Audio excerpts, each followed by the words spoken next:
million brothers with me and we waiting to shine. If they hear the riddle call, then they pushing the line. Nigga, don't be surprised if somebody in the bind. I could be killed for the words that I speak, so I'm a Mason motherfucker to the G. Fuck peace.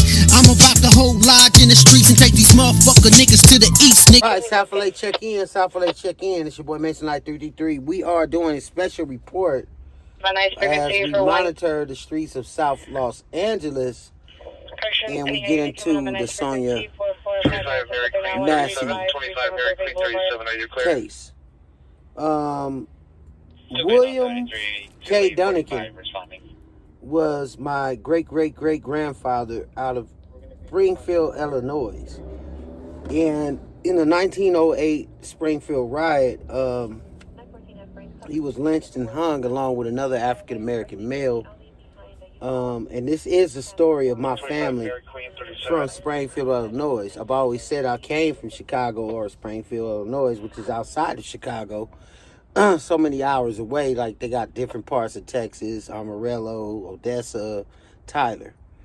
Same thing in Chicago, where they had Springfield, and some other parts of Chicago. But when you get into the Mason-Dixon line, it runs north or south of the Mason-Dixon line. That would obviously determine your freedom papers. And if you had them on you, they would look like this.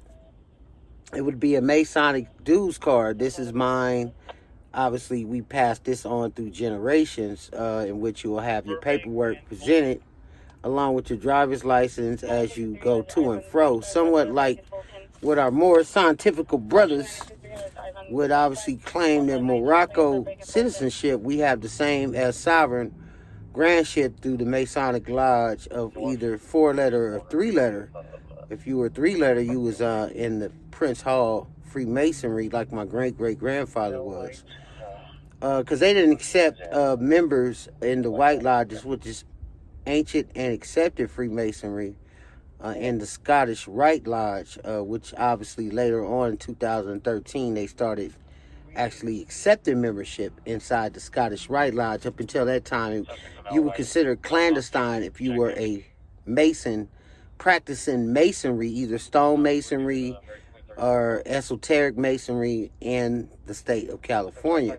As they broke away from the Queen, which is obviously the York Rite, and you'll get those degrees of the York Rite if you were able to go up to your 33rd or 32nd. But Prince Hall only allows up to the 32nd degree, and you can go up to 33rd degree in the Scottish Rite, in which I and my father and our family obtained our 33rdship through both sides, the Prince Hall and the Scottish Rite. So this is what your dues cards would look like, and my dues are obviously paid up all the time.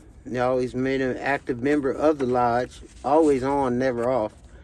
As you would see the seal that marks your, paperwork from the Grand Lodge of Luxor, Freedom Lodge number 1. I've always been a part of that, which me and my father started some time ago together, as he was a Grand Master and I was a 33rd degree Freemason. This story is about Freemasonry, as we deal with Albert Pike in the Scottish Rites on their side.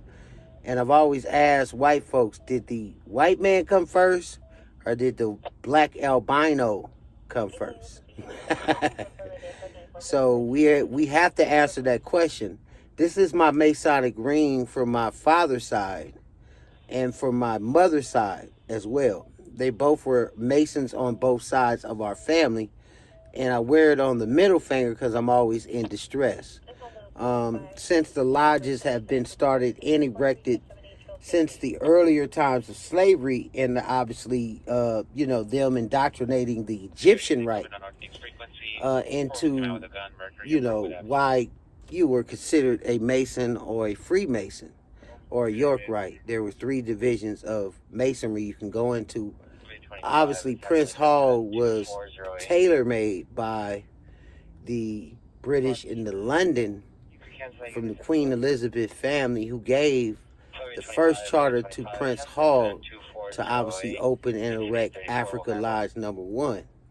in which they came back to the United States through England and London and set up the black lodges along the Mason-Dixon line, and was later used, as that Mason-Dixon line was used to separate the North and the Southern fight for freedom. Meaning, if you made it on the North side, you were free as a slave, and Harriet Tubman would use this in the Civil War, along with my great-great-great-grandfather, William K. Donnegen, to free the slaves. And obviously, if you made it into a Masonic lodge, the white Scottish Rite Masons could not pursue you into that lodge or into that Mason-Dixon line, because there was an oath we took that Masons and Eastern Stars on both sides, both black and white, would obviously take the oath to recognize the Mason-Dixon line.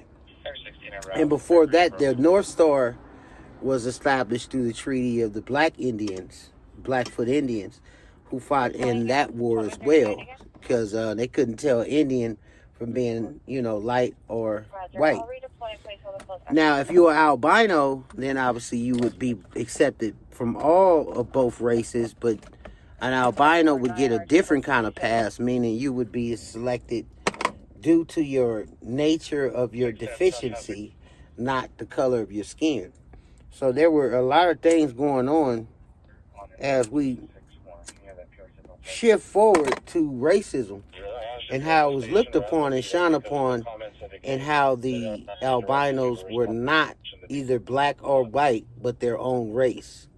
But they, again, were able to be a ghost in this whole situation. But now this brings us up to, what was first, the white man or the albino? Albinos exist in all the races. Whether you white, you get a white albino. If you're black, you got a black albino. If you're Hispanic, you got a Hispanic albino. If you're Korean, if you whatever race, you have an albino. Albinoism had its own deficiency, but its own dominance, because an albino snake, an albino rat, an albino dog, an albino alligator, an albino bug is always in all the species. And this is what God used to separate race. And as we erase the albinoism from color in our minds to say that is a deficiency, then how can albinoism exist in every form, every shape, every animal, every human being, without having the discussion of race? And this is our dissertation on masonry. How can you skip over the most important part, is that albinoism existed in all the races, all the beings, all the animals, and black does too. Same as it is below, it should be at the bottom. The same as it is up high, it should be down low. The same, it should be left, it should be a right. So in the center of the earth, we've always centered our race to be from the darkness into light, not the light into darkness. There's no opposites here. Now, if you do an opposite, it's only that the light goes out after a while, because if you flicker the light, then obviously you would have to put another light in the light bulb. But it'll go dark. Darkness is always and will always exist from the time you die and come back to life. So, with that being said, Sonya Massey is obviously a descendant, so they say and claim, to William K. Donnegen. And when you start saying Donnegen, now you talk about my family, how we from Springfield, Illinois, was trapped in the 1908 riot. My great-great-great-grandmother and my great-great-great-grandfather, William K. Donnegen. Now, in both sides, there was a white in the dark that existed. And again, it goes back to albinoism and how all of the races, basically came together in the city of Springfield to allude to a race riot that happened between the northern and the southern jurisdictions on the Mason-Dixon line. Now, my grandfather, William K. Donnegen, made boots for Abraham Lincoln, as Abraham Lincoln was being born, and learned about both his light and his darkness, in which he came from, and he accepted masonry, in which all presidents and all political beings all accepted their Masonry and their Eastern Starship, if you was a woman, then you would know. And getting into politics, you could never forget about the line that divides the northern and the southern jurisdictions. You know, you cannot get into politics without knowing this. But through time, corruption took over, and obviously people's greed, and obviously other companies who wanted to advertise and monetize back in those days took over the mindset of individuals who became greedy. Because first there was a gold rush, silver rush, a coal rush, and then we got into digging for oil, water, resources, diamonds, copper. So all those other things were amenities that you would wear on your chest, on your ring, or on your, you know, your crown to show that you were wealthy. And those who wore those different symbolizations of wealth would obviously become more powerful men than the ones who were working in the fields. Now, if you was a field nigga, you was a field nigga. Picking cotton, that's all you did. You worked and got what you got in your paid wages for that. Now, if you was a house nigga, then obviously you went towards the house, which means you had to be a light-skinned, or you had to be descendants of that house, either from slavery, if you were in America and fought for your freedom, or you were given your papers to be free. So Masonry always existed through all of this. So now when you say you're a descendant of William K. Donnegen, then there should be some Eastern Stars and Masons in your family, explaining the Mason-Dixon line. And I don't want to lose y'all on this. I'm 11 minutes into this, and this is only the first, not even the half of the first degree of what I'm raising you guys on.